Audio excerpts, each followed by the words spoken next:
Assalamualaikum Baraya, ini Guru Gembul. Kemarin lalu Baraya juga mengetahui bahwa saya tuh nyari-nyari pejabat publik yang mau diajak ngobrol. Kebanyakan di antara mereka itu mundur karena bukan berarti tidak mau bertemu, tetapi karena ada batas protokol. Jadi nanti ngomongnya harus hati-hati. Nanti saya harus ngobrol itu. Tapi ini akhirnya saya tiba-tiba didatangin sama seorang anggota DPR. RI, tambahin RI, DPR RI dari Komisi Komisi 7 ya. Ngomongin soal industri, duit-duitan dan lain-lain itu. Pak Yoyok. Iya, Mas. Pernah jadi bupati. Iya. Pernah jadi Intel. Tentara dulu dong. Tentara dulu. Oh iya, lulusan Akmil, tentara ya. Pengusaha. Pedagang. Pedagang tuh pengusaha batu bara, pengusaha nikel, itu pengusaha lah yang kayak gitu, sawit gitu ya. Okay. Saya pedagang, pedagang barang-barang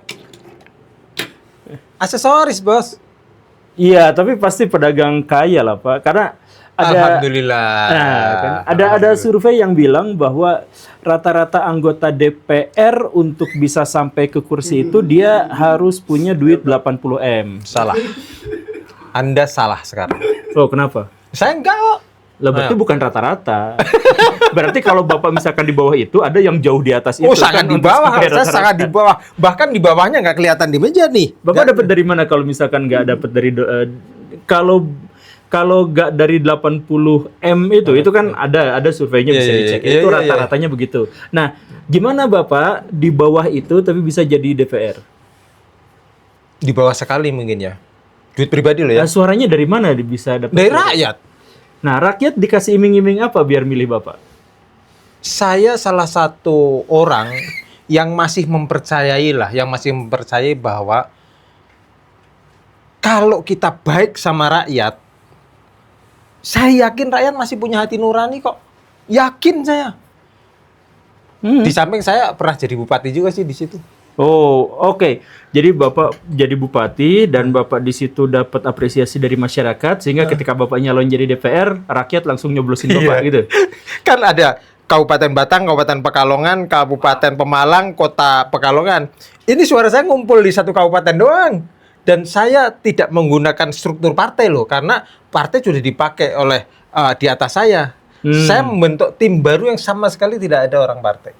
Wih, menarik ini, nggak ada orang partai. Saya tuh kadang antipati sama partai itu. Uish, jangan Mas, ini demokrasi, kan harus ada partai. Nggak, soalnya tuh ada sebuah pertanyaan yang masih mengganjal dalam benak saya. Apa, Mas?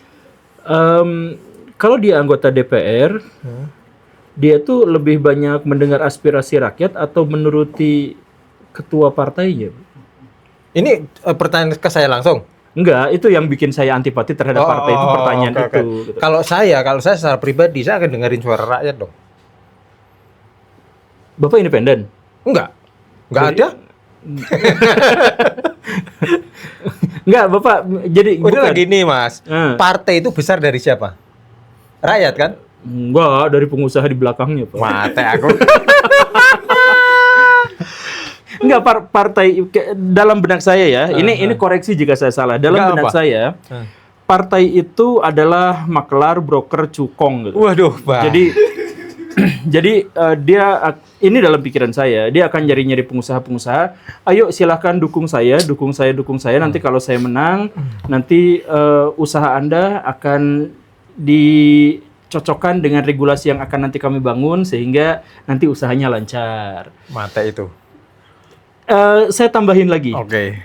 Kenapa seperti itu? Ini saya tidak memiliki bukti yang otentik dan spesifik, tapi saya punya indikasi yang begitu banyak. Indikasi diantaranya adalah anggota DPR itu sebagian besar lebih dari 60% itu adalah pengusaha. Rakyat Indonesia paling banyaknya itu katakanlah ya petani itu 20%-an. Harusnya kalau DPR adalah representasi dari rakyat minimal ada 20% petani di sana, tapi kan nggak ada. Kemudian, nah tapi bayangin aja pengusaha di Indonesia itu cuma 0,8% pengusaha yang levelnya ini gitu ya. yang bisa menghidupi dirinya sendiri gitu. Nah, itu cuma 0,8% tapi diwakili oleh 60%. Sedangkan petani 0. Nelayan 0. Nah, kalau memang begitu artinya representasinya bukan representasi rakyat tapi representasi dari pengusaha-pengusaha itu. Oke, ini dari saya Mas ya. Saya kebetulan pernah jadi militer, pernah jadi pedagang, pernah jadi bupati, berdagang lagi, dan sekarang di PRRI. Ini kilas balik saja, pada saat saya menjadi bupati, saya independen kok. Nggak pakai partai.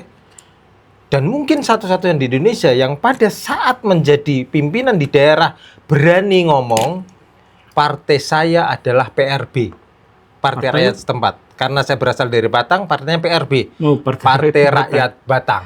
Nah itu, dan itu saya gembor-gemborkan selama 5 tahun. Biar sekat jelas dong antara fungsi DPR dan fungsi saya sebagai eksekutif. Saya bisa menyelesaikan selama 5 tahun. Alhamdulillah. Jadi kalau sama Bapak saya nggak ragu, karena saya ragunya itu sama DPR yang tadi itu. Maksud saya adalah Bapak datang ke sini ketika teman-teman Bapak saya undangin nggak ada yang nyaut, malah mundur atau ngomong juga tiba-tiba maaf ya karena ada protokol yang harus gini bla bla bla bla. Kemarin kita mengundang salah seorang pejabat tinggi, lah malah ditangkap KPK. Pak Sony ya. Dan lain sebagainya. Jadi kalau misalkan Bapak kesini itu saya benar-benar apresiasi, saya benar-benar menghormat, saya terima kasih banyak. Dan teman-teman yang di rumah juga pasti akan seperti itu. Nah, cuman jadi pertanyaan saya itu bukan ke Bapak secara spesifik, tapi maksudnya saya meragukan kinerja dan keamanahan. Sekarang gini aja Mas. Sekarang gini aja. Tolong jenengan frame ke saya bukan sebagai yoyo, tapi sebagai pejabat secara keseluruhan. Sebentar Mas, saya pinjam bukunya. Seandainya yang di hadapan jenengan itu bukan yoyo sebagai DPR, jujur ya katakannya, yang ada di hati dan pikiran jenengan apa tentang DPR? 5 kata. Seperti yang barusan. 1. Sarang koruptor. 2. Mafia. 3. Anak buah ketua partai. 4. Broker. 5. Apalah satu lagi ya. 4 aja ya, 4 ya. 4 aja. Kita bedah satu-satu Mas. Ayo Mas. Ayo. Kita mulai. Ya, pertanyaan yang tadi aja dulu Pak. Bagaimana ceritanya DPR harus kita anggap sebagai representasi dari rakyat, karena padahal jumlahnya pun sebenarnya tidak mewakili rakyat. Kemudian keinginan-keinginan rakyat juga tidak dipenuhi. Jadi ada keinginan rakyat yang sejak Iron Man pertama itu muncul di bioskop, yaitu undang-undang perampasan aset, itu tidak pernah dibahas. Sedangkan hal-hal yang lain yang berhubungan dengan industri, yang berhubungan dengan investasi, yang berhubungan hanya dalam waktu 1 bulan itu tiba-tiba jalan. IKN tiba-tiba kurang dari 1 bulan tiba-tiba jalan. Kemudian food estate, MBG tiba-tiba jalan. Nah, yang diinginkan rakyat kalau memang benar-benar representasi rakyat yaitu perampasan aset itu kemana, Pak? Jadi gini Mas, ini saya boleh menyampaikan instrumennya dulu ya. Kalau saya tanya antara ayam sama telur duluan mana? Ayam. Kalau saya bilang telur, karena tanpa telur nggak ada ayam. Enggak, tadi Bapak bilang duluan mana ayam sama telur, ya ayam. Sekarang ini. Lahirnya seorang pemimpin yang asal-asalan atau bodoh atau apapun karakternya yang jenengan sebut, karena apa? Karena rakyat yang memilihnya. Nah iya, yang bodoh siapa? Rakyatnya. Nah yaudah. Iya. Nah ini tugas kita sekarang. Tapi gini, rakyat tuh nggak bisa disalahin. Satu-satunya yang bisa disalahkan adalah pemimpinnya. Bapak kan latarnya militer. Prajurit salah tuh nggak bisa dia salahin. Komandannya yang pasti salah. Maunya gitu. Secara textbooknya adalah tidak ada prajurit yang salah. Tapi sekarang kebanyakan malah anak buah yang salah. Ya maksudnya pimpinan itu berhak dan berkuasa untuk lu salah, gua pecat lu, kan bisa sebenarnya. Saya Mas, ini moga-moga dengan saya datang ke tempat jenengan dengan itikat baik, niat baik itu biar ditonton orang banyak. Jujur. Amin. Saya senang Bapak. Sehingga masyarakat bisa ngerti bahwa lahirnya seorang pemimpin yang asal, lahirnya pemimpin yang tidak mewakili rakyatnya, karena rakyatnya sendiri yang menentukan, yang milih ini. 100% setuju. Rakyatnya sendiri. Lah siapa yang membuat rakyatnya bodoh ini? Kadang-kadang orang yang di sini juga, Mas. Iya, yang nggak ngerti demokrasi. Maaf nih ya. Kita banyak organisasi-organisasi di Indonesia ini. Dari organisasi paling gurem sampai organisasi besar. Dari organisasi apapun, kasar nih ya, di tempat saya, kalangan doroi loh, Mas. ngebur doro ki enek organisasinya. Apa itu? Merpati Oh, itu kalau Merpati ada organisasinya. Tukang awon bebek itu diorganisir hanya untuk apa? Hanya untuk dilaporkan kepada penguasa agar supaya dibantu dan nanti agar organisasi ini memilih dan mendukung. Iya. Ini yang kecil, apalagi yang besar kan gila namanya. Betul, iya, tapi kan tidak menjawab pertanyaan saya. Jadi maksud saya gini Pak, saya tuh setuju. Jadi teman saya juga banyak yang anggota DPR, DPRD, dan teman-teman yang gagal jadi anggota DPR yang stres juga itu juga banyak yang seperti itu. Dan mereka itu kesulitannya adalah begini, ketika mereka menyampaikan visi misi kepada masyarakat, bertemu dengan rakyat dan seterusnya, rakyat tuh nggak peduli. Rakyat tuh hanya peduli kalau setelah beres kampanye mereka ngomong, Pak kaosnya mana? Pak, amplopnya mana? Itu rakyat kita kebanyakan kayak gitu. Kemudian yang diinginkan rakyat dalam kampanye itu adalah calon DPR-nya duduk, kemudian rakyatnya ngomong, Pak keluhan saya adalah jalan di sini tuh sempit, tolong diperbesar, ini diperbesar. Jadi si DPR itu gak punya visi misi, dia hanya ngedengerin apa, nah kemudian itu diwujudkan atau dijanjikan untuk diwujudkan.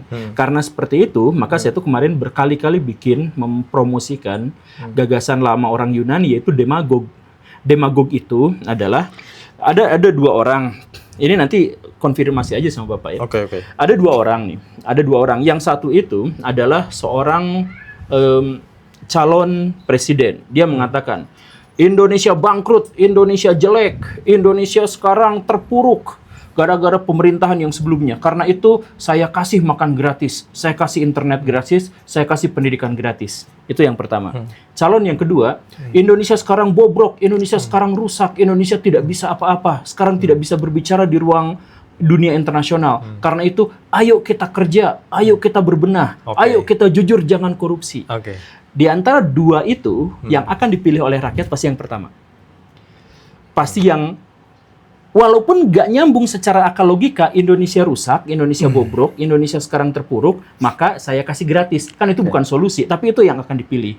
Sedangkan calon pemimpin yang dia realistis dan rasional, sekarang Indonesia terpuruk, karena itu ayo kita kerja, ayo kita tidak korupsi. Nah, yang ini yang tidak akan dipilih. Betul, menurut pengalaman Bapak sebagai berkali-kali jadi DPR dan lain-lain, setuju nggak? Saya setuju.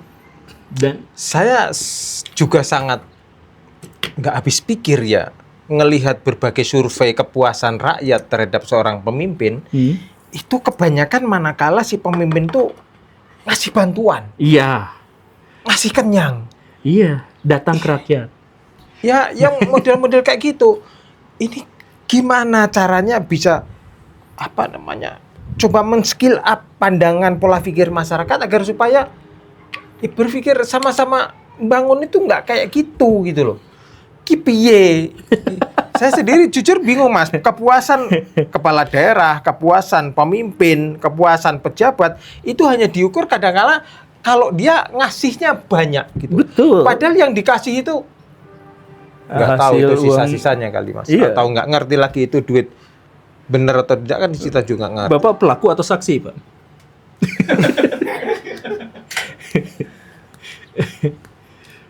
Apa ya? Saya pelaku apa saksi? Dua-duanya juga iya gitu. Ya, jadi maksudnya sebagai pejabat, ya saya membenarkan perkataan Bapak bahwa pemimpin-pemimpin kita dan anggota DPR kita itu sebenarnya adalah dilahirkan dari masyarakat yang memang kurang terdidik dalam politik sehingga mereka akan memilih pemimpin-pemimpin yang memberikan janji dan ngasih bantuan yang langsung gitu daripada bikin kebijakan-kebijakan yang luar biasa gitu. Itu saya setuju. Ya, makanya dalam hal itu pada akhirnya yang terpilih itu adalah pejabat-pejabat itu bukan pejabat-pejabat yang baik, tapi adalah para demagog yang tadi itu. Di mana yang akhirnya mereka yang memberikan janji-janji entah nanti berhasil atau tidak, tetapi yang penting mereka akan mengiming-imingi. Nah, di situ tuh Pak, saya kasih tahu, saya orang Bandung Pak. Di Bandung itu di sana ada gunungnya tuh sebenarnya asri itu wilayah hutan, tapi kemudian mulai ada rumah. Rumahnya ilegal, tentu saja karena itu daerah yang tidak boleh dibikin bangunan di sana, bikin villa di sana nggak boleh. Tapi kemudian ketika di situ ada calon camat itu kampanye di situ, kemudian warga minta tolong bikinkan kami di sini jalan, akhirnya dibikinkan jalan dan akhirnya di situ padat penduduk. Nah, ini demagog yang merusak itu, jadi si pejabatnya korup karena dia bikin pemukiman, bikin villa, bikin tempat pariwisata di wilayah yang tidak boleh. Tetapi itu muncul itu gara-gara camatnya nanya, apa yang kalian butuhkan biar kalian mau nyoblos saya. Dan akhirnya itu yang ditawarkan, itu yang jadi deal-dealan. Nah, iya saya setuju Pak, bahwa pimpinan yang bobrok itu dipilih oleh masyarakat juga yang kurang terpelajar. Nah, cuman berarti dengan demikian berarti Bapak membenarkan bahwa ya DPR pada akhirnya juga sama seperti itu. DPR sebenarnya bukan representasi dari. Ya jujur aja ya banyaklah omongan berseliweran bahwa lo modal berapa. Ini nanti pertarungan yang akan datang itu pertarungannya lebih sengit dibandingkan yang kemarin. Harus persiapan. Cuman jujur aja Mas, saya masih tetap meyakini dengan diri saya sendiri. Kalau saya baik sama rakyat akan ngerti Pak. Rakyat akan tahu. Dan mereka tahu apa yang harus saya lakukan. Makanya salah satunya misalkan saya kepingin diberikan pelajaran sama Pak Guru Gembul, saya datang ke sini. Ini sebetulnya ya agar semua rakyat tuh ngerti. Wahai rakyat, bahwa untuk menciptakan pemimpin yang baik itu nggak gampang, bukan menciptakan bos loh ini ya, menciptakan pemimpin. Pemimpin tuh nggak ada yang seneng harusnya. Iya betul. Kalau pemimpin tuh seneng, pemimpin ketawa-tawa, kepingin menikmati gitu, waduh, itu menurut saya bukan pemimpin Mas. Pemimpin itu adalah pribadi yang dikorbankan. Pemimpin adalah orang paling akhir yang tertawa dan senang di wilayahnya. Harusnya, ya. Jadi dia adalah yang paling akhir kenyang, dia adalah yang paling akhir senang. Terima kasih banyak Pak. Itu sebenarnya adalah jargonnya Pak Agus Salim. Agus Salim beliau juga hidupnya miskin luar biasa, padahal beliau itu adalah seorang diplomat, beliau adalah seorang pejabat tinggi di masanya. Tapi oke lah, pertanyaan berikutnya Pak. Oke. Pertanyaan berikutnya.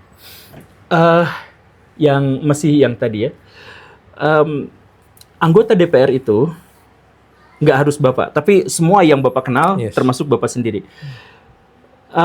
Lebih mungkin mengikuti aspirasi rakyat atau dia harus tunduk patuh pada ketua partai? Langsung tak jawab ya. Langsung. Ketua partai itu akan senang kepada anggotanya yang disukai oleh rakyat. Oke. Masuk ya? Masuk. Saya memilih ini Mas. Memilih yang kalau saya disukai rakyat, maka saya akan disukai oleh ketua partai. Bukan yang penting saya menang terus disukai ketua partai, tidak. Karena saya yakin seyakin-yakinnya partai ini besar karena rakyat. Berapa banyak Bapak berbeda pendapat dengan ketua partai? Saya nggak pernah dipanggil secara langsung oleh ketua partai. Ya. Cuman ya beberapa kali selama saya di DPR ini, misalkan pada saat saya pertama di Komisi 1 misalkan ya, saya nyampaikan tentang dulu masalah parcok gitu, terus saya dipindah, ya saya siap aja. Tapi kalau saya suruh ngerem tentang apa yang harus saya suarakan sesuai dengan hati nurani saya nggak bisa. Bapak kan sebagai anggota DPR tuh dilempar-lempar kan Pak, di pingpong? Enggak juga. Ya kan tadi di Komisi 1, kemudian yang apa saja yang pindah itu. Yang apa atau yang diminta itu gitu. yang mindahin ketua partai kan? Enggak. Oh, yang mindahin siapa Pak? Masih ketua, ya ada lah. Pokoknya yang berkuasa lah. Tapi ya tetap aja ketua partai pasti mengetahui kayaknya. Enggak, maksudnya pada waktu itu Bapak merasa dipindah-pindahkan seperti itu tuh apes atau sedang membela rakyat kemudian bertentangan? Saya membela rakyat. Pada waktu sekarang pun mau dipindah berapa kali saya siap aja. Kenapa emang? Enggak, maksud saya Bapak dipindah tuh misalkan karena di komisi ini tuh Bapak terlalu vokal. Bapak kan vokal kan di media sosial, vokal sekali kan. Bapak terlalu vokal membela rakyat, kemudian ini sama petinggi yang Bapak tidak sebutkan namanya itu, ini si Yoyok ini nyebelin banget, kita pindahin ke sini biar nggak banyak ngomong gitu. Iya. Gitu nggak sih maksudnya? Kira-kira kayak gitulah. Iya, berarti Bapak sedang berbenturan kan dengan kepentingan yang lebih besar itu kan? Dikit kali. Oh, dikit. Jadi Bapak dalam situasi yang seperti itu, oke, gak apa-apa saya pindah karena itu adalah kewajiban saya. Kewajiban untuk membela rakyat. Iya. Pada waktu itu apa yang bikin Bapak pindah tuh? Parcok tadi itu? Ya ada beberapa lah ya, intinya mungkin kurang bisa ngerem lah mulutnya. Ya intinya gitulah.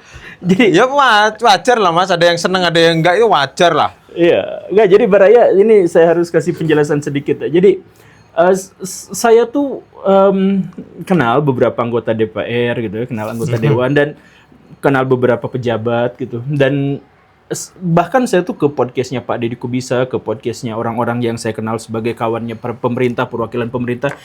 Jadi buzzer tuh bukan hanya untuk buzzer pemerintah ya, buzzer untuk influencer lain, untuk pengusaha, untuk apa. Jadi mereka harus memviralkan sesuatu atau menghilangkan keviralan sesuatu. Itu ada yang kerjaannya kayak gitu tuh ada.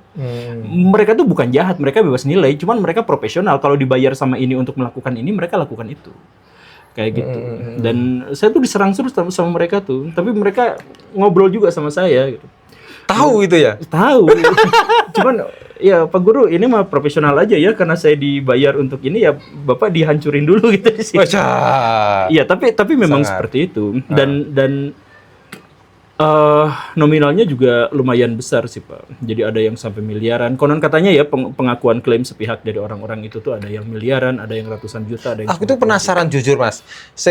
Orang yang followernya banyak itu apa namanya? Influencer ya? Iya, influencer. Influencer atau apa namanya? Bahasa sosmednya itu apa namanya? Apa ya? Yang followernya banyak sampai berapa juta? Opinion leader. Yes, kayak gitu. Nah, gitu. Kan sorry nih, kan banyak yang diambil pemerintah untuk jadi pejabat A, B, C itu. Iya, betul. Mas. Itu kok bisa ya gitu?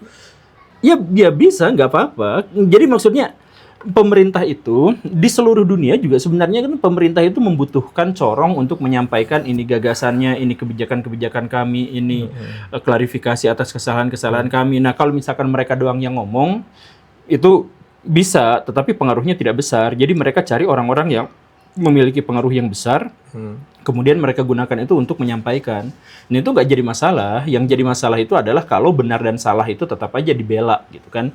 Nah, kalau itu teman-teman saya juga banyak, Tretan bikin kanal gitu ya, kemudian Tretan bilang ya pernah dulu bekerja sama dengan yang sekarang jadi pemerintah. Ya itu profesional aja, ada yang seperti itu. Terus ada juga yang sampai sekarang tetap membela tapi nggak bilang-bilang sama orang. Nah ini gitu, kayak gini ini kan berarti kan membangun opini ya. Iya. Berarti kan masuk ke rakyat dong Mas. Betul. Lah kalau opininya salah terus masuk ke rakyat, bisa membangun opini masyarakat, membenarkan sesuatu yang salah. Lah piye kuwi? Nah, ini kemarin viral Pak. Jadi ibu-ibu disuruh demo pendukung MBG, lalu dikasih uang dan dikasih wajan. Anak-anak SD digerakkan, terus disorot. Ternyata ibu-ibu dan anak-anak kita juga sangat mencintai MBG, mohon jangan di-stop, gitu kan. Nah, itu kan rekayasa. Itu ada dari Partai Gerindra, kemudian memberi sejumlah ke anak-anak SD yang katanya mau diarahkan ke sini, tiba-tiba jadi dikasih spanduk gitu untuk berdemo dan sebagainya. Ya banyak kejadian-kejadian yang seperti itu tuh. Nah, mahasiswa kemarin nih. Ya, mahasiswa tandingan dari demo mahasiswa. Oh iya, ya, yang ini dari yang jaketnya merah itu, Universitas Bung Karno itu juga ya? Iya. Yang katanya diundang sama Wapres, kemudian pengakuannya dikasih uang gitu. Nah jadi ini tuh kan perang opini Pak. Jadi masyarakat juga sebenarnya sekarang lagi bingung ini yang benar tuh yang mana sebenarnya. Kan ada perang opini di mana-mana. Jadi setiap influencer tuh, bukan setiap influencer. Ada ide nggak Mas? Ada ide nggak untuk memberikan pencerahan kepada masyarakat? Maaf nih, biar sedikit baik lah kalau mau memilih pemimpin. Kita tuh penduduknya 280 juta sih Pak. Jadi kalau saya bikin video yang 200.000 viewersnya, itu tuh juga impact-nya tuh gak besar. Tapi impact itu tuh dampaknya akan berkelanjutan dalam waktu yang lama, akan berakumulasi gitu. Jadi mungkin apa yang kita sampaikan sebagai opini, apa yang kita sampaikan sebagai gagasan, itu mungkin baru 10 atau 15 tahun diterima oleh masyarakat nanti gitu. Karena kita butuh proses, penduduk kita banyak. Bapak misalkan ingat, dulu ada seorang presiden namanya Gus Dur. Dia tuh ngomong nyeletuk, diketawain sama orang, dianggapnya aneh, dianggapnya gila waktu dia ngomong DPR itu adalah taman kanak-kanak dan seterusnya. Butuh waktu berapa belas tahun sampai masyarakat sadar bahwa ternyata Gus Dur lah yang benar selama ini. gitu. Jadi kita tuh butuh waktu yang sangat panjang. Cuman saya selaku manusia Mas ya, jujur aja saya selalu mempercayai tentang siklus hidup Mas. Kalau masyarakat Indonesia misalkan sekarang berada di titik jam 6, jam 5, atau jam 7, atau jam 8, saya yakin kok suatu saat akan naik terus sampai ke titik jam 12 lagi. Karena itu merupakan siklus saja. Coba aja kalau ini terus terjadi kayak gini, terus lah kita ini kan kurang apa negara kita ini Masya Allah. Kekayaan sumber daya alamnya itu kurang apa sih? Bahkan Pak Presiden sendiri kan berkali-kali nyampaikan, saya pada saat Pak Presiden menyampaikan tentang saya akan berkomitmen menjalankan pasal 33. Wah itu saya langsung merinding Mas, saya kayak darahnya itu mendidih. Wah ini yang saya harap ini. Seluruh kekayaan alam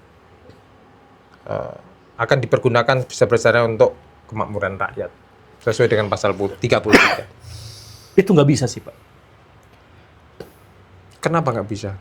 Ya kalau rakyat nggak bisa menggunakannya, ya harus diserahkan kepada asing. Kalau rakyat tidak bisa menggunakan nikel, tidak bisa mengolah nikel, ya harus orang Cina yang membuatnya. Kalau saya nggak kayak gitu Mas. Nah, gimana? Kalau negara kuat saya yakin bisa. Ya Yakin kuat itu saya. kan karena rakyatnya kuat. Ya rakyatnya kuat kalau negaranya kuat. Atau negaranya kuat dulu baru rakyatnya kuat. Iya itu maksudnya. Jadi rakyatnya dulu yang diperkuat. Nah itu dengan edukasi. Jadi yang dulu saya sarankan sebenarnya dua Pak. Jangka panjang itu perbaikannya berarti pendidikan. Jangka pendek itu artinya penegakan hukum. Nah ini pertanyaan saya untuk anggota DPR lagi Pak. Ada kabar burung Pak. Kabar burung itu kemudian diperkuat oleh beberapa pernyataan dari orang-orang yang punya otoritas.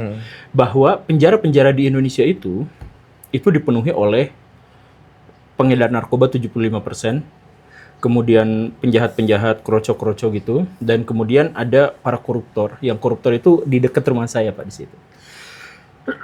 Nah,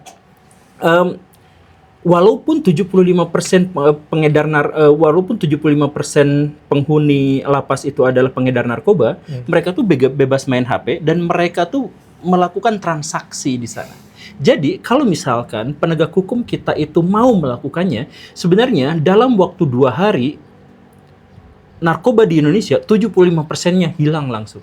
Karena pengedar-pengedarnya sudah tertangkap, sudah ada di penjara. Cuman di penjara mereka itu justru menjadi raja.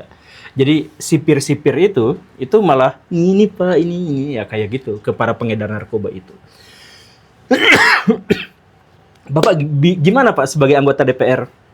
Kalau benar-benar berjuang untuk rakyat, apa kira-kira yang harus Bapak lakukan untuk ini? Ini gampang Pak, kalau misalkan narkoba mau diberantas di Indonesia, 75%-nya udah numpuk di sana Pak. Tinggal sita HP-nya, lihat daftar nomor kontaknya, langsung lacak semuanya, hentikan ininya. Itu sebenarnya kalau para penegak hukum mau itu, ditambah dengan tentara, ditambah dengan polisi, ada BRIMOB masuk ke situ, ada BIN masuk ke situ, pokoknya semuanya bekerja, bergerak. Kan selama ini yang saya rasakan itu Pak, tentara itu malah mengintimidasi petani kemarin Pak. Tentara itu malah ngejar-ngejar kita. Bisa nggak sih tentara-tentara itu ngejar para bandar-bandar narkoba dan para koruptor di penjara, Pak? Itu udah ditangkap, Pak, udah dikumpulin di situ, udah ketahuan orangnya, Pak. Kamarnya mewah, Pak. Fasilitasnya di situ ada lapang tenis yang gede. Jadi mereka tuh ya main di situ. Kemudian di sekelilingnya juga ada rumah-rumah yang sangat besar dan mereka boleh keluar dari penjara untuk ada di situ menurut pengakuan Pak Alvin Lim dan lain sebagainya.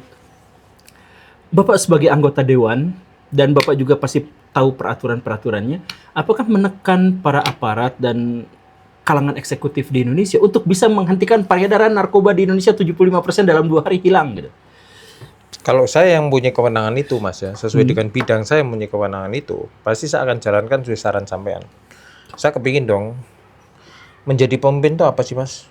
Maaf ini ya, saya bukan ustadz Mas. Saya nggak bisa ngajar ngaji, saya bukan imam mushola atau masjid, saya nggak bisa ngajar fikih dan lain sebagainya. Saya hanya pensiunan tentara, saya mencoba dagang, dan sekarang di pemerintahan. Saya nyari apa? Saya nyari pahala. Dan saya tahu pahalanya kalau saya berantas itu. Kalau saya dikasih kewenangan untuk itu, saya akan lakukan Mas. Saya akan lakukan. Saya yakin segampang apa yang saya omongkan. Karena udah jelas. Nah sekarang tinggal mau apa enggak? Ya itu dia. Aja. Jadi artinya dalam hal ini, kalau pemerintah tidak mau, artinya pemerintah itu berkomplot. Karena mereka tahu, mereka datanya ada, media-media kita sudah menyebutkannya, ini bisa kita lacak. Gitu. Media sudah menyebutkannya, para pakar sudah menyebutkannya. Menteri Hukum dan HAM di zaman dulu ketika ada Najwa Shihab Sidak ke sana, itu juga dia sudah mengetahui dan langsung melakukan tindakan. Ya intinya bukan rahasia umum lah ya. Kalau penjara itu sebagai sarang kayak gitu, sebagai tempat kayak gitu, dan siapa-siapa pengedarnya, itu sebetulnya apalagi ada beberapa kasus yang mencuat beberapa bulan terakhir sampai masyarakat nyerbu ke polsek sendiri karena nggak percaya, nangkep buronan sendiri mau bakar rumahnya yang dianggap pengedar, itu menurut saya udah luar biasa, Mas. Luar biasa kekacauannya. Iya, makanya untuk perbaikan jangka pendek itu adalah hukum, jangka panjang itu adalah pendidikan. Bapak setuju, Pak? Banget. Banget. Oke, kalau gitu pertanyaan berikutnya, Pak. Baik itu di pemerintahan, di legislatif, di eksekutif, Bapak kenal nggak orang yang jujur? Sebutin aja namanya di sini. Karena kan orang jujur sebutin aja. Kalau nyebutin nama yang nggak etis lah, Mas. Tapi kalau disebut kejelekannya nggak etis. Tapi kalau sebut nama saya nggak mau. Cuman kalau misalkan contoh gini, saya contohkan pada saat saya jadi bupati dulu ya. Oke. Pada saat saya zaman bupati dulu, kan saya mencoba benar-benar mengetatin masalah lelang, Mas. Agar lelang proyek itu satu pintu dan tidak ada yang intervensi siapapun. Saya, tim sukses saya, maupun siapapun, keluarga saya atau siapapun tidak boleh.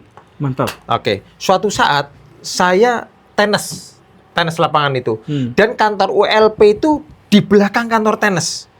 Karena saya kepanasan, saya jalan toh, habis main, rehat sebentar, kepanasan, saya masuk ke kantor ULP, kantor saya, Mas, itu di kabupaten, di belakang saya. Begitu saya ngadem di situ, tahu nggak, saya dideketin oleh orang kepala dinasnya di situ, sekarang udah pensiun orangnya. Saya dibisikin apa, Mas? Pak, jangan di sini lama-lama ya, Pak.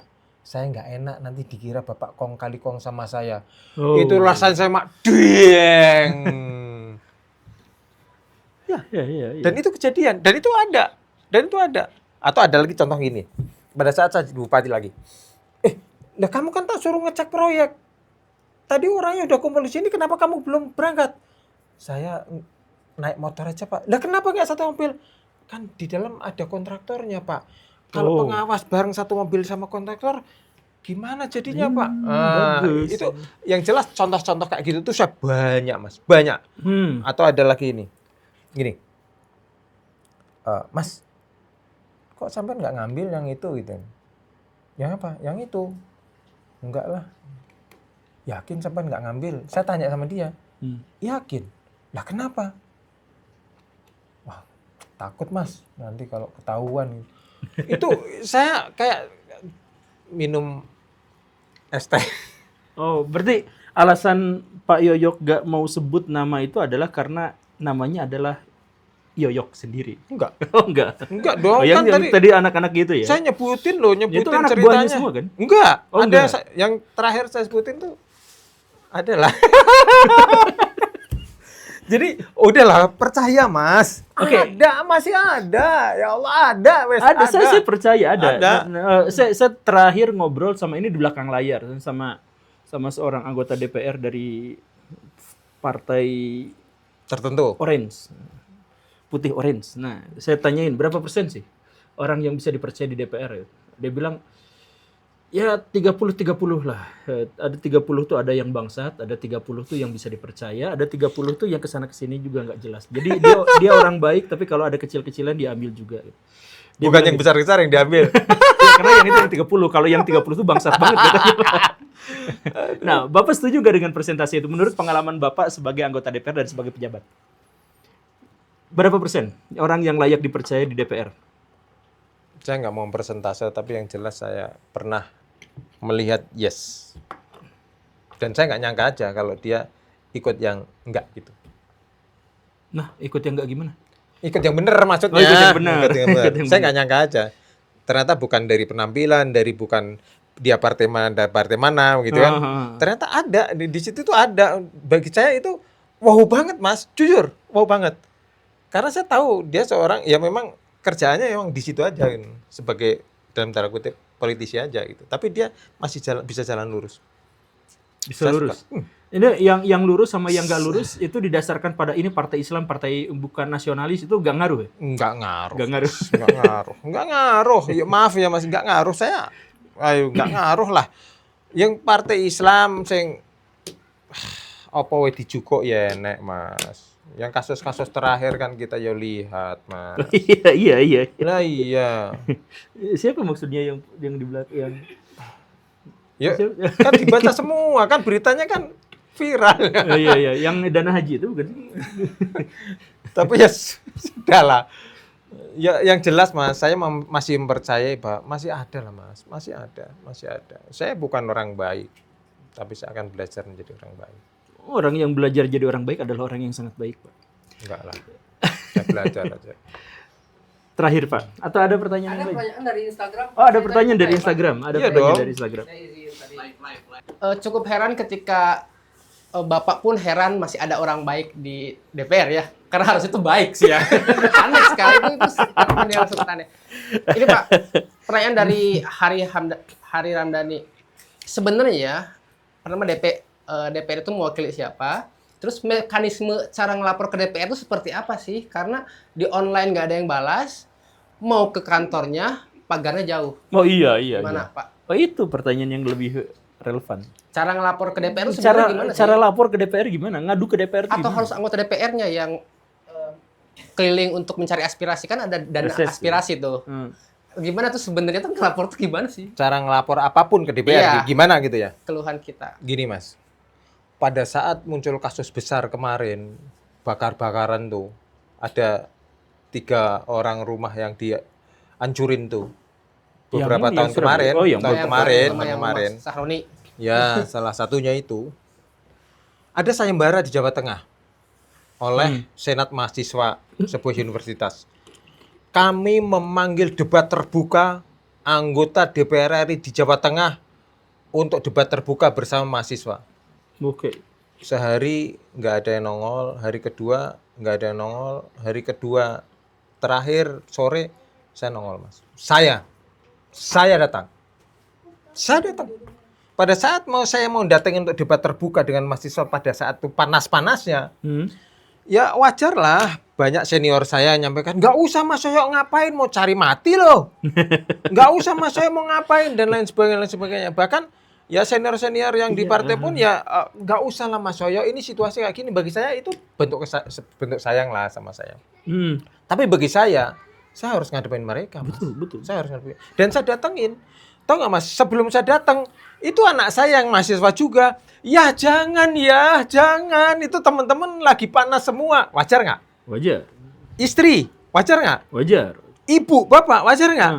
Tapi saya meyakinkan ibu saya, terutama bapak saya, sampai malam sepi sholat isya, datangi aja sana, bismillah. Ibu ridho. Wah itu langsung nyes gitu Mas saya. Udah langsung saya kumpulin TA saya Mas, saya kumpulin tenaga ahli saya, besok suruh datang. Saya nyiapkan semuanya yang kemungkinan akan ditanyakan oleh teman-teman dari mahasiswa, adik-adik mahasiswa. Setelah mau berangkat, saya tanya lagi sama pembantu-pembantu saya, TA saya Mas, yakin mau ikut. Kalau ada apa-apa, saya masih bisa lari. Lo nggak bisa lari, badanmu gemuk-gemuk kayak gini. Wow. Apalagi lo perempuan. Saya ikut Pak. Saya ikut Bapak. Waduh, saya di situ merasa tertantang bahwa saya sebagai pemimpin Mas. Oke, begitu sampai depan mimbar Mas, mau masuk depan mimbar, mobil saya hentikan lagi. Saya tanya lagi sama TA, siapa yang mau ikut, tolong kalian punya anak dan punya keluarga. Sampai sini aja, tolong sampai sini aja, biar saya hadapin sendiri. Mereka ikut semua Mas. Saya ikut Pak. Ya sudah, ikut. Saya pastikan saya akan keluar dari kampus terakhir. Kalau ada apa-apa, kau keluar dulu. Dan di sana nggak ada apa-apa Mas. Kita dialog bebas, dialog enak. Ya wajar lah kalau saat itu ada 1-2 yang dalam tanda kutip rada mengintimidasi, wajar. Tapi kan bagaimana cara kita meladenin mereka, bagaimana cara menjawab kepada mereka. Wong toh nggak ada satu tupin. Saya ngomong aja. Akhirnya kita oke saja. Dan kemarin manggil saya lagi, ya kita datang lagi, kita dialog lagi, kita say hello lagi, ya kita guyan lagi, nggak masalah Mas. Jadi, ayolah, cuman mengharap apapun itu ada yang bisa dimusyawarahkan. Katanya demokrasi. Ngapain takut menerima mereka? Nggak ada yang perlu ditakutin. Dan saya yakin nggak ada yang takut. Takut itu kalau ada yang ditutupin. Nah, apa yang ditutupin? Itu Mas, makanya ya. Saya ini jujur ya Pak ya, ini jujur ya. Dalam situasi dan pengalaman yang saya alami gitu, kemudian saya bandingin, saya tidak kagum ketika Bapak berani tampil. Saya kesal kenapa anggota dewan yang lain takut untuk tampil. Takut untuk berhadapan dengan mahasiswa-mahasiswa itu. Karena mereka tuh memang marah, tapi nggak akan sampai melakukan tindakan-tindakan yang kalau ada yang merusak. Takut sih enggak Mas, mungkin nggak ada waktu kali. Sibuk. Justru waktunya anggota DPR itu kan buat datang, gitu. Kayak Bapak ini. Oke. Betul, ini yang paling penting karena Bapak kan ku di keterangannya adalah anggota DPR Komisi 7. Entah ini berhubungan dengan komisi Bapak atau tidak. Pak, ini anggota DPR langsung nih. Pak, ada bahasan nggak sih undang-undang perampasan aset disahkan di DPR? Tuh kan. Oke. Walaupun ini bukan bidang saya ya. Iya, betul. Kalau selentang-selenting sih ada. Ya selentang-selenting yang lewat-lewat telinga buat perbincangan di sana ada. Tapi kayaknya nggak ada tanda-tanda tuh. Oh gitu. Nggak, sampai sekarang nggak ada tanda-tanda. Belum ada tanda-tanda. Gawat ini berarti ya. Ya kalaupun misalkan suatu saat disahkan, saya kalau semua suruh tanda tangan, perbolehkan saya tanda tangan yang pertama. Wih, mantap. Mantap, mantap, mantap. Tapi dikit lagi, Pak. Kan tadi Bapak cuma ada selentingan-selentingan gitu ya. Ada nggak sih selentingan-selentingan itu tuh yang bilang bahwa kita jangan sahkan itu, nanti kita dirampas semua asetnya. Enggak ada lah. Oh, enggak ada. Enggak ada itu. Enggak ada lah, itu pertanyaan apa ya, Mas? Enggak ada, enggak ada. Iya, Cuman cuma kalau disamain. misalkan nanti kalau ada perampasan aset, yakin udah siap semua infrastrukturnya. Karena ini ada aparat penegak hukum dari A, B, C, D, E juga. Apakah sudah siap semua mereka dan lain sebagainya. Tapi kalau alasannya itu nggak masuk akal sih, Pak. Soalnya kalau misalkan apa udah siap infrastrukturnya, itu MBG di hari pertama Pak Prabowo naik nggak ada infrastrukturnya, langsung dijalanin, Pak. Itu yang salah, Mas. Iya. Salah itu. Harusnya Saya kan juga- ada riset dulu lah. Ya ada uji minimal coba kalau dulu. ancang-ancang lah. Iya, ada ancang-ancang dulu. Ada sampel atau modelnya dulu lah. 1, 2, 3. Dari 3 beranak 9. Dari 9 beranak 40, 50 gitu ya. Iya, betul. Oke lah. Nah itu Tapi manajemen kalau riset. sporadis tanpa kontrol dan lain sebagainya, akhirnya kayak gini. Masih ada pertanyaan? Pertanyaannya sih, ini pertanyaan orang-orang yang kenal Bapak ya. Harus di-bip sih, ini nggak boleh disebut. Harus dibip. Ya karena apakah tujuan Bapak muncul di sini itu adalah untuk tahun 2009 menggantikan Pak Lutfi Pak Lutfi. di Jateng? Oh, Pak Lutfi. Oh, oke. Oke, Pak. Itu pertanyaannya, Pak. Dimulai dengan gerilya ini. Jadi Bapak kesini itu untuk memanfaatkan saya, Pak, agar Bapak nanti bisa kampanye untuk 2029. Nah, itu pertanyaannya kurang lebih gitu. Betul. Nakal itu. Siapa itu? Siapa sih? Dari membership. Sebutin namanya. Dari membership ini. Pertanyaan terakhir. Itu pertanyaan terakhir Pamungkas dari... Jangan dong, satu lagi pertanyaan sebelum itu atau ini dulu saya jawab? Ini Satu tuh lagi, jawab. bonusnya satu lagi pertanyaannya. Boleh, silakan. Yang kira-kira lebih menohok ada nggak sih pertanyaannya? Ada, Pak. Tapi boleh itu dulu. Apakah itu ini dulu, itu bagian dari gerilya? Saya nggak ngerti gerilya politik harus dari mana membangunnya. Eh, Cuman saya kemanapun akan saya jalani dengan tujuan kepingin rakyat itu percaya sama saya. Dan susah, Mas. Karena sebagian masih dalam tanda kutip sopo-sopo sing membayar. Dan ini harus saya buktikan bahwa saya kerja untuk mereka. Saya kepingin apa yang diamanahkan kepada saya ini mbok ono manfaatnya, ya Allah, mau sebentar. Itu, Mas. Bapak mau nyalon, Pak? Nggak tahu. Oh, nggak tahu. Belum tahu ya? Belum tahu. Mau 2 kali, belum tahu juga. Belum tahu juga. Nggak, itu kembali ke Jawa Tengah untuk mengalahkan Pak Gubernur sekarang, Pak Lutfi. Ya aneh aja sih, Mas. Saya itu sopo? Wong aku mayor, masa ngelawan jenderal? Ya, bisa aja, Pak. Masih berlaku emang Pak ketika itu posisinya di luar dari ketentaraan, mayor lawan jenderal. Lah, kalau yang dalam tanda kutip lulusan dari akademi itu, Selamanya berarti melekat itu. oh iya. Uish. Meskipun kalau Bapak tentara- bilang Bapak Ya udah pensiun. senior junior kayak gitu sampai mati Mas, bukan pensiun, sampai mati itu Mas siap kerjakan. Tapi itu Wiranto kalah sama SBY, Pak. Kan SBY di bawah, Pak. Wiranto di atas ya. Lah itu demokrasi Mas. Oh, demokrasi. Nah, ini pakai demokrasi juga, Pak.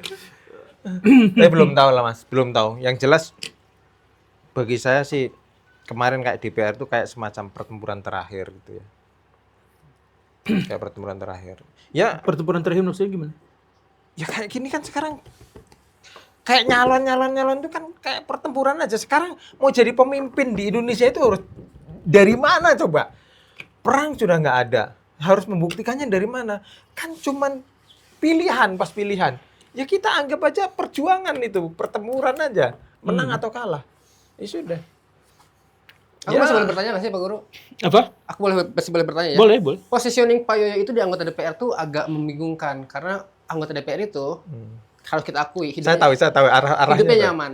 Sedangkan ada anggota-anggota DPR yang udah beberapa periode seperti yang waktu viral ibu-ibu joget itu yang ramai itu, dia ternyata udah berpuluh-puluh tahun jadi anggota DPR dan kita nggak tahu siapa dia. Iya. Sedangkan Baru Bapak sekali. anggota DPR. Baru sekali aja belum genap. Terus Dan sekarang bisa Bapak sampai berisik 5 tahun, alhamdulillah. Nah sekarang Bapak anggota DPR yang berisik gitu. Iya. Apakah brandingan Bapak juga tidak aman sebenarnya di DPR? Yang aman atau dia aman memang yang menentukan manusia. Enggak bagi saya. Allah Ta'ala. Enggak. Saya mau dicopot kapanpun, mau dilanjut sampai kapan, mau didukung sampai kapan. Bapak tidak ada masalah dengan ketua partai Bapak No sendiri? problem. Saya yakin ketua partai saya akan sayang sama saya kalau saya disayang rakyat. Yakin saya. Partai apa sih? Aku pun tidak tahu. Aku pun tidak tahu ya. Ah, kita searching aja. Iya, pasti ada. Tapi aku- Searching aja, aku Bray. tidak tahu. Dari saya sih cukup sih. Masalah lari enggak nih? Masalahku, yang kemarin di Jogja, Oh enggak, yang apa di PS4 tadi. Oh, iya. Kan Tadi ada terkagum-kagum iya. tadi itu. ya, jadi ini ngelihat Pak Guru sama Bapak berbanding terbalik. Bapak adalah orang yang bisa lari 21 km dengan kecepatan PS4. Sedangkan Pak Guru aku yakin jalan 3 kilo lututnya kena. Dia ngeremehin saya. Padahal saya nggak akan sampai 3 km. Iya. Oke. Ini Pak, terakhir aja ini Yes, Mas. normatif aja sih Pak. Ini nggak ada hubungannya dengan jabatan. Saya mohon maaf. Enggak apa-apa. Rencana Bapak mati itu dalam keadaan seperti apa? Masya Allah. Saya termasuk orang yang kadang-kadang scroll contoh-contoh orang yang menurut saya ya Mas mati bermartabat gitu. Oke. Mati bermartabat. Ya jujur aja Mas, tujuan orang hidup tuh apa sih? Kebanyakan orang ya kaya gitu kan ya, punya badan sehat. Tapi Bapak kan kaya dan sehat, Pak. Ya iya, kebanyakan kalau orang kita tanya kan, cuman pada saat kita tanya sama orang gitu, saya kepingin nanti terakhir itu benar-benar istiqomah terus punya iman dan Islam yang melekat kemudian terucap. Nggak bisa bayangin aja Mas. Dan saya meninggalkan sesuatu yang indah buat dikenang, kebaikan. Gitu. Ini cerita Mas ya. Ini pengalaman, benar-benar pengalaman saya. Sorry. Pak Prabowo. Ternyata bukan. Nih Mas. Sorry. Lupa main tak dering. Siapa Jadi gini. Puan Maharani. Suatu saat saya ikut Danhil Mas. Sepeda Danhil, Danhil. iya. Saya kecelakaan tuh. Bruk. Begitu ambruk, bruk. Itu terdengar sayup-sayup anak saya teriak, "Ayah jangan mati, ayah jangan mati, ayah jangan mati, tolong, ayah jangan mati." Begitu mata saya melek Mas, itu di bawah itu sudah genangan darah saya. Genangan darah saya. Dan saya ingat Mas, orang mati itu paling susah mengucap asyhadu alla ilaha illallah wa asyhadu anna muhammadar rasulullah. Ucap Begitu saya ngucap apa Mas? Padahal saya lumpuh batin saya itu. Begitu saya mengucap asyhadu alla ilaha illallah wa asyhadu anna muhammad rasulullah. Itu kaki saya bisa saya seret Mas maju. Padahal saya tumplek gini loh ya. Kaki kanan saya seret. Saya ngucap lagi kaki kiri saya seret. Saya ngucap lagi tangan saya bisa nopang. Saya ngucap lagi tangan saya satu bisa nopang. Dan saya bisa duduk kemudian berjalan ke jalan aspal Mas. Yang panjang. Dan anehnya pada saat saya sampai di jalan, semua anak saya, istri saya menyaksikan saya kayak gitu udah langsung pada pingsan. Itu orang tuh pada antri nolong saya. Saya padahal dia nggak kenal saya. Dan banyak hal pengalaman saya dari saya menjadi pejabat Mas. Jujur. Kalau saya nggak menjadi pejabat, mungkin saya masih kategori orang yang paling serakah mencari uang. Tapi dengan saya menjadi pejabat, banyak yang saya pelajari Mas. Salah satunya saya membuat pesantren di dalam LP. Dan saya banyak belajar sama teman-teman di dalam LP. Banyak Bang. Karena saya tanya, kena berapa? 11 tahun. Kenapa? Kecelakaan. Kecelakaan dapat 11 tahun. Ya, kadang kita membaca sekian triliun. Kena berapa? 4 tahun. Kalau saya tidak menjadi pejabat, saya nggak banyak punya pengalaman yang buat pengalaman spiritual saya Mas. Tapi karena saya jadi punya kewenangan, punya jabatan, saya banyak belajar banget di situ, banget tentang hidup. Tentang hidup. Jadi kalau tertanyaannya, pas aku ingin mati, ya. Maksudnya sebagai pejabat yang belajar. Ya husnul khotimah lah Mas. Husnul khotimah. Sesuai percayaan iman kita, Islam kita. Begitu. Baik Baraya, ini adalah Pak Yoyok. Baraya bisa cek medsosnya karena beliau juga ternyata galak-galak juga ya di media sosial ya. Betul. Saya baru tahu sekarang karena saya tuh nggak pernah main medsos, nggak tahu apa yang terjadi di luar sana. Gitu. Bisa ya jenengan ya. Saya masih kadang-kadang ngikuti apa. Ya saya paling nontonnya itu ya nonton mainan yang gitu ya, bukan fokus ke medsosnya gitu. Ya kalau YouTube ya ditonton buat lucu-lucuan. Gitu. Tapi ya Baraya silakan lihat dan kita sama-sama kawal sampai sejauh mana Pak pejabat ini bisa mempertahankan dan bisa amanah dengan kata-katanya yang terlontar. Lah itu sebetulnya Mas yang saya tunggu. Dengan saya muncul, dengan saya ada, itu sebagai koridor saya. Ya hati-hati loh, ini banyak orang juga yang menanti kamu salah ngomong ya. Gitu. Ini sebagai koridor ini sebetulnya. Siap. Masalah saya mau belok kanan atau belok kiri, itu yang menentukan. Nggak kebaca nggak, tenang aja. Berarti Bapak sosmed dipegang Bapak sendiri? Hah? Bapak Instagram dipegang Bapak sendiri? Enggak. Oh sama aja. Enggak, karena kalau misalkan ini tayang, bakal ada orang yang nyatronin Instagram Bapak seperti bio yang ditulis di Instagram Bapak bahwa aku adalah babumu. Mungkin akan banyak yang nge-DM untuk mempertanyakan hari-hari kalau itu yang megang satu rumah sama saya. Satu rumah sama saya. Belum ada tim lah, belum ada tim. Oke, Baraya itu saja. Kalau Baraya punya keluh kesah, kalau Baraya punya amarah, kalau Baraya punya keresahan, kita punya anggota dewan yang akhirnya berani untuk berbicara terbuka di sini. Iya, pertama. Tapi saya ngundang tuh banyak sering gitu. Tapi yang mau tuh ya pertama Bapak ini. Jadi terima kasih banyak Pak atas kunjungannya ke sini. Semoga silaturahimnya tetap terjalin, tetap lancar. Semoga kita sama-sama bisa belajar dan ngambil pelajaran.